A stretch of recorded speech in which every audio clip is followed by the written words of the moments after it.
Hi everyone. ఈరోజు నేను సింపుల్గా పొటాటో రైస్ ఎలా చేయాలో చూపిస్తున్నాను చూడండి. ముందుగా ప్యాన్ తీసుకొని కొంచెం ఆయిల్ వేసుకొని దాంట్లో కట్ చేసిన బంగాళదుంప ముక్కలు వేసుకొని కొద్దిగా పసుపు వేసుకొని గోల్డెన్ బ్రౌన్ కలర్ వచ్చే వరకు వేయించుకోవాలి. చూసారు కదా, ఇలా గోల్డెన్ బ్రౌన్ కలర్ వచ్చే వరకు కూడా వీటిని వేయించుకోవాలి. ఇలా వేయించుకున్న వాటిని ఇప్పుడు ఒక బౌల్లో తీసుకొని పక్కన పెట్టుకోవాలి.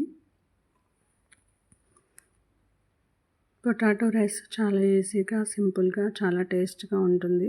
ఇప్పుడు అదే ప్యాన్లో కొంచెం జీలకర్ర వేసుకొని దాంతోపాటు కట్ చేసుకున్న ఉల్లిపాయ, పచ్చిమిరపకాయ వేసుకొని వేయించుకోవాలి.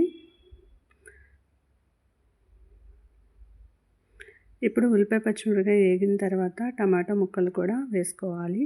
టమాటా ముక్కలను కూడా మెత్తగా, సాఫ్ట్గా అయిపోయే వరకు వేయించుకోవాలి. వేయించుకున్న తర్వాత ఇప్పుడు ముందుగా మనం వేయించి పెట్టుకున్న బంగాళదుంప ముక్కలు ఏవైతే ఉన్నాయో అవి మరలా దీనిలో యాడ్ చేసుకోవాలి.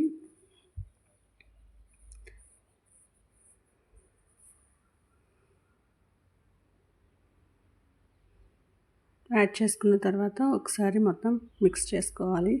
మిక్స్ చేసుకున్న తర్వాత ఇప్పుడు ముందుగా మనం కుక్ చేసి పెట్టుకున్న రైస్ని దీనిలో వేసేయాలి.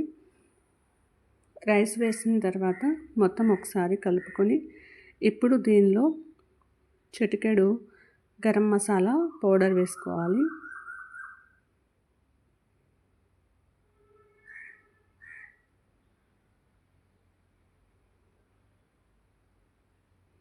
దీంతోపాటు తగినంత ఉప్పు, కొద్దిగా కారం వేసి బాగా మిక్స్ చేసుకోవాలి.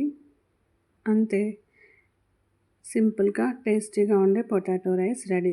చిన్నపిల్లలకి అలాగే అందరికీ కూడా బాగా నచ్చుతుంది. పిల్లలైతే ఇంకా బాగా తింటారు. బయట ఫ్రైడ్ రైస్లు అవి తినే కన్నా ఇలా చేసి పెడితే చాలా బాగుంటుంది. ఇప్పుడు ఫైనల్గా దీనిలో ఒక రెమ్మ కరివేపాకు, కొంచెం కొత్తిమీర వేసి మరలా ఒకసారి తిప్పేసుకోవడమే. అంతే, ఎంతో టేస్ట్గా ఉండే పొటాటో రైస్ అయితే రెడీ అయిపోయింది. మీకు నచ్చి ఉంటుందని నేను అనుకుంటున్నాను. నచ్చితే లైక్ చేయండి, షేర్ చేయండి, సబ్స్క్రైబ్ చేయండి. Thank you. బాయ్.